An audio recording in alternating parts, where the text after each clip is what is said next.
इस न्यूज के प्रायोजक हैं Balaji academy, PSC coaching centre, पड़ाव चौक, मुंगेली। नगर पंचायत सरगांव स्थित जिला सहकारी केंद्रीय बैंक मर्यादित बिलासपुर शाखा में अव्यवस्था का आलम छाया हुआ है और इस वजह से क्षेत्र के किसानों को काफी समस्याओं का सामना करना पड़ रहा है। सरकार द्वारा धान के बढ़े हुए समर्थन मूल्य को किसानों के खातों में जमा किया गया है और इस वजह से सरकारी बैंकों में किसानों की भीड़ देखी जा रही है। लेकिन सरगांव क्षेत्र के किसान अपने ही पैसों को निकलवाने के लिए सरकारी बैंक में लंबी कतार में लगे चक्कर काट रहे हैं। किसानों की माने तो सरगांव के सरकारी बैंक में प्रबंधन द्वारा घोर लापरवाही बरती जा रही है। आलम यह है कि यहां आवक जावक की पासबुक में एंट्री तक की सुविधा किसानों को मुहैया नहीं करवाई जाती और मशीन खराब होने का हवाला देकर भगा देने का आरोप किसानों द्वारा लगाया जा रहा है।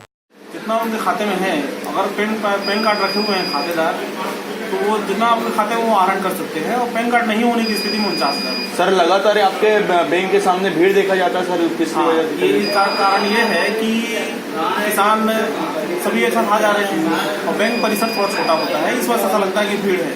खड़े होने की पर्याप्त व्यवस्था नहीं है इसमें। हमारा स्वयं का बिल्डिंग बन जाएगा तो इस समस्या समाधान। ऐसी कोई जानकारी मेरे पास नहीं आई है। अगर कोई आता हो तो मैं किसान से निवेदन करूंगा कि वो संपर्क करें मुझसे और बताएं कि ऐसी कहाँ पर ये बात हुई है कि ये बात आ रही है। मुझसे संपर्क करें स्वतः, मैं इसको देखूंगा। इसमें डेली सर किसानों को कितना पेमेंट दिया जा रहा है आपके शाखा से? Daily as per requirement payment होता है। लगभग 50 से 80 लाख के बीच में डेली पेमेंट हो रहा है। 1 करोड़ के लगभग भी हुआ है। 50 से 80 के बीच में डेली पेमेंट हो रहा है। आज जैसा आज देखें तो मेरे ख्याल से आज लगभग 97 से 1 करोड़ के बीच में पेमेंट हुआ है।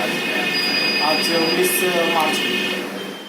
वहीं इस पूरे मामले में बैंक प्रबंधन से बात करने पर उन्होंने बताया कि सरगांव शाखा के अंतर्गत आने वाले गांवों को सप्ताह के 6 अलग अलग दिनों में धान खरीदी भुगतान हेतु तय किया गया है, लेकिन किसानों द्वारा निर्धारित समय पर नहीं आने की वजह से बैंक परिसर में भीड़ देखने की बातें करते उन्होंने अपना पल्ला झाड़ लिया। वहीं प्रबंधक ने बैंकों में पैसे वितरण के बारे में बताया कि बैंक के द्वारा लगभग 40 लाख से लेकर 1 करोड़ रुपए तक किसानों को दिनवार पैसे की भुगतान किया जा रहा है। पथरिया से नारायण बंजारे व राजकुमार की रिपोर्ट, RJ रमझाझर।